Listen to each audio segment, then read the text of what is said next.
Hey everybody, welcome back to our daily Bible reading plan. I'm excited to be back with you. I'm a little disappointed I didn't get to read any of Ruth. I don't know, for some reason over the years that's been a book I've really enjoyed, but we are going to be in 1 Samuel 1 down through 2:21. We're going to be in John 5 verses 1 through 23. Psalm 105, we're going to finish that up, and Proverbs 14, 28, and 29. So let's go ahead and dive into 1 Samuel chapter 1, Elkanah and his family. There was a man named Elkanah who lived in Ramah in the region of Zuph in the hill country of Ephraim. He was the son of Jeroham, son of Elihu, son of Tohu, son of Zuph of Ephraim. Elkanah had two wives, Hannah and Peninnah. Peninnah had children, but Hannah did not. Each year, Elkanah would travel to Shiloh to worship and sacrifice to the Lord of Heaven's armies at the tabernacle. The priests of the Lord at that time were the two sons of Eli, Hophni and Phinehas. On the days Elkanah presented his sacrifice, he would give portions of meat to Peninnah and each of his children. And though he loved Hannah, he would give her only one choice portion because the Lord had given her no children. So Peninnah would taunt Hannah and make fun of her because the Lord had kept her from having children. Year after year it was the same. Peninnah would taunt Hannah as they went to the tabernacle. Each time, Hannah would be reduced to tears and would not even eat. "Why are you crying?" Hannah, Elkanah would ask. "Why aren't you eating? Why downhearted just because you have no children? You have me. Isn't that better than having 10 sons?" Once, after a sacrificial meal at Shiloh, Hannah got up and went to pray. Eli, the priest, was sitting at his customary place beside the entrance of the tabernacle.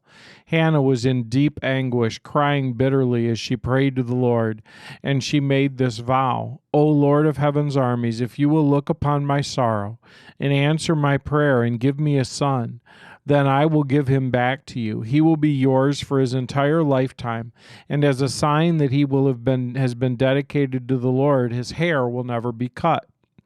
As she was praying to the Lord, Eli watched her. Seeing her lips moving but hearing no sound, he thought she had been drinking.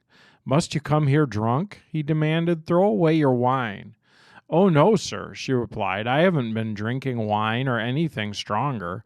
I am very discouraged, and I was pouring out my heart to the Lord. Don't think that I am a wicked woman, for I've been praying out of great anguish and sorrow." "In that case," Eli said, "go in peace. May the God of Israel grant the request you've asked of him."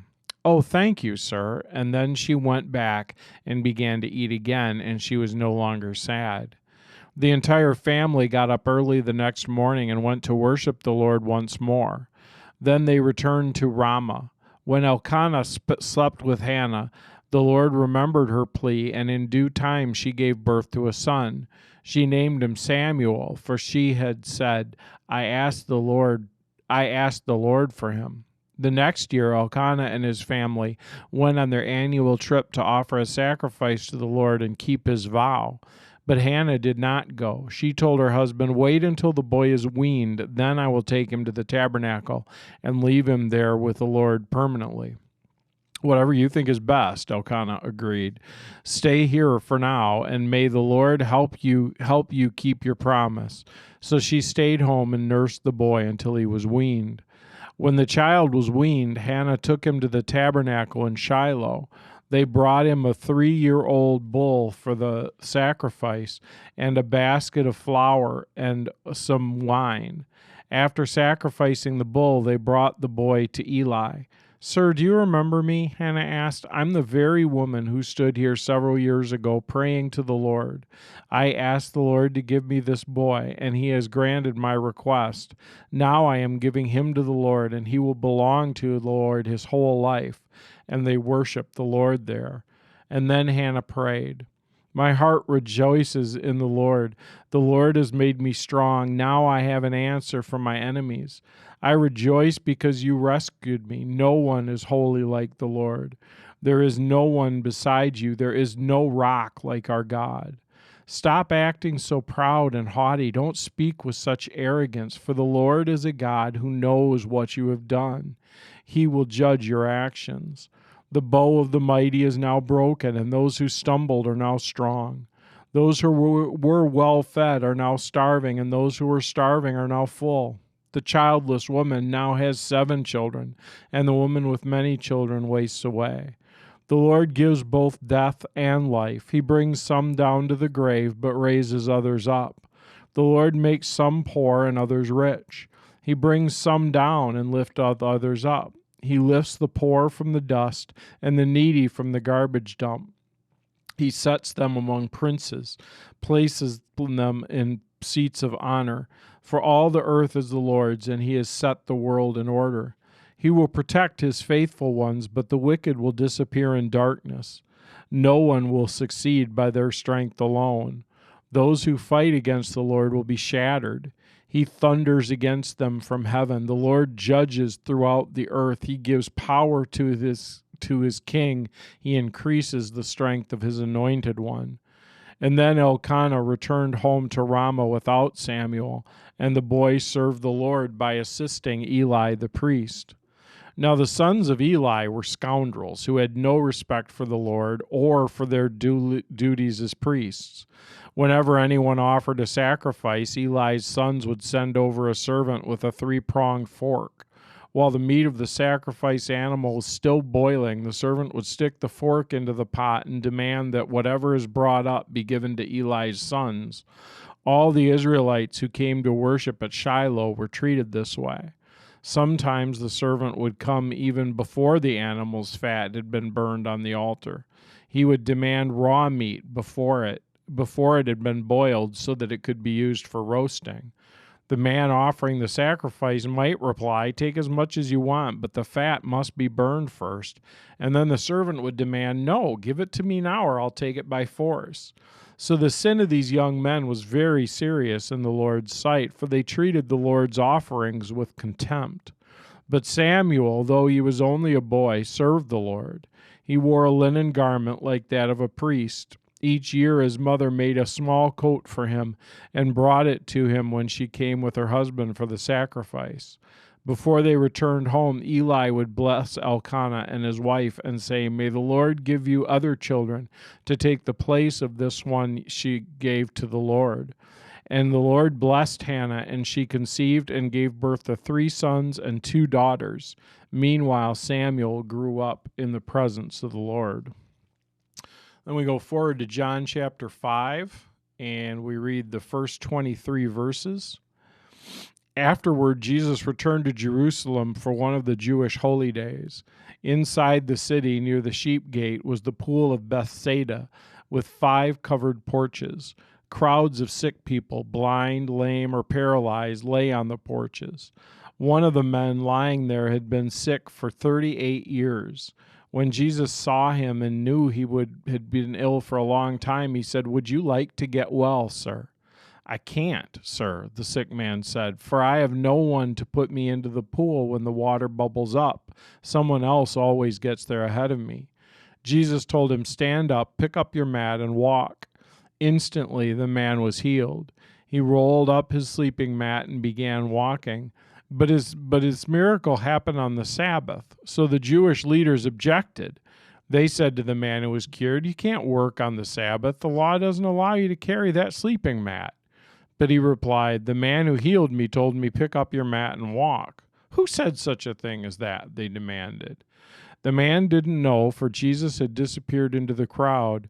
But afterward, Jesus found him in the temple and told him, "Now you are well, so stop sinning or something even worse may happen to you." And then the man went and told the Jewish leaders that it was Jesus who had healed him. So the Jewish leaders began harassing Jesus for breaking the Sabbath rules. But Jesus replied, "My Father is always working, and so am I." So the Jewish leaders tried all the harder to find a way to kill him. For he not only broke the Sabbath, but he called God his Father, thereby making himself equal with God. So Jesus explained, "I tell you the truth.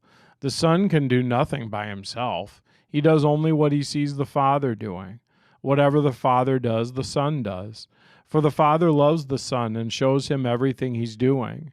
In fact, the Father will show him how to do even greater works than healing this man, and then you will truly be astonished. For just as the Father gives life to those he raises from the dead, so the Son gives life to anyone he wants. In addition, the Father judges no one. Instead, he's given the Son absolute authority to judge, so that everyone will honor the Son just as they honor the Father. Anyone who does not honor the Son is certainly not honoring the Father who sent him. And then we get to Psalm 105. Psalm 105, starting in verse 37. The Lord brought his people out of Egypt, loaded with silver and gold. Not one among the tribes of Israel even stumbled. Egypt was glad when they were gone, for they feared them greatly. The Lord spread a cloud above them as a covering and gave them a great fire to light the darkness. They asked for meat, and he sent them quail. He satisfied their hunger with manna, bread from heaven. He split open a rock, and water gushed out to form a river through the dry wasteland. For he remembered his sacred promise to his servant Abraham. So he brought his people out of Egypt with joy, his chosen ones with rejoicing. He gave his people the lands of pagan nations, and they harvested crops that others had planted. All this happened so they would follow his decrees and obey his instructions. Then we go to Proverbs chapter 14, verses 28 and 29. A growing population is a king's glory. A prince without subjects has nothing. People with understanding control their anger. A hot temper shows great foolishness. And then we read Oswald Chambers for today, May 7th. Building for eternity. Our Lord implies in this verse, let's see what the verse is. The verse is Luke 14, verse 28. It says, which of you, intending to build a tower, does not sit down first and count the cost, whether he has enough to finish it? Our Lord implies in this verse that only men and women he will use in his building enterprises are those who love him personally, passionately, and with great devotion. Those who have a love for him which goes far beyond the closest of relationships on earth. The conditions are strict, but they are glorious. It's an interesting little thought about how God wants to use those who love him, and I think that I've been working through a couple things, and I was having a conversation today about what does God want from us. And as I was talking to this person, it was really tempting to list all kinds of stuff, to read our Bible, to pray, to go to church, and all those are really, really important things. But the heart of what God wants is just that we love him. And then reading the Bible becomes, an encounter with him, and praying is talking to him, and going to church is time to worship him because we love him. But that there's always this because we love him underneath it. And that's just so crucial to what God really wants and what he's driving toward for us. So today I want to go back just to that really simple idea that remember, amidst all of the other stuff that happens and all the things that go on, what God really wants from you is just to love him. So let's close by praying together. Kind of a short one today, but that's okay. Father, thank you for your word to us. Thank you for the reality that you beckon us closer over and over again. Lord, we love you, but we want to love you more, and we need your Holy Spirit activating that love in us so that we can do that. We are grateful for this Friday today. Lord, help us to love you today and to do the things that we do because we love you. In Jesus' name, amen. All right, let's cross off Friday, May 7th. Can't believe we're already a week into May. That's just amazing. Amazing. Anyway, hope you have a great day.